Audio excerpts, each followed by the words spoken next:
We published a paper in the British Medical Journal, case reports on a young woman who had follicular lymphoma, had progressed for a couple of years.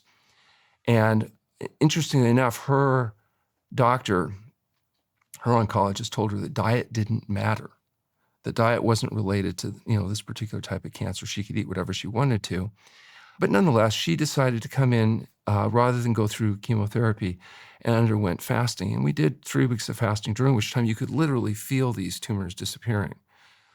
She had her follow-up CT scan, and at a year, we submitted this case report.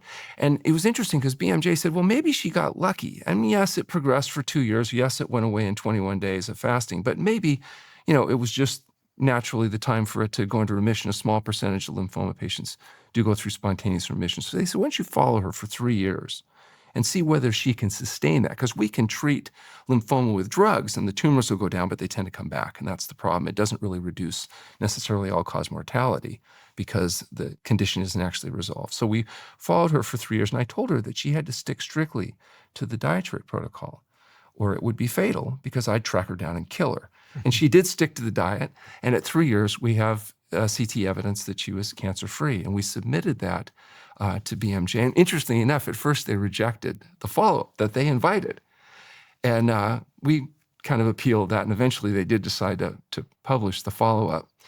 And then we followed her for 10 years, and she continues to be cancer-free, and she continues to follow a whole plant food, SOS-free diet.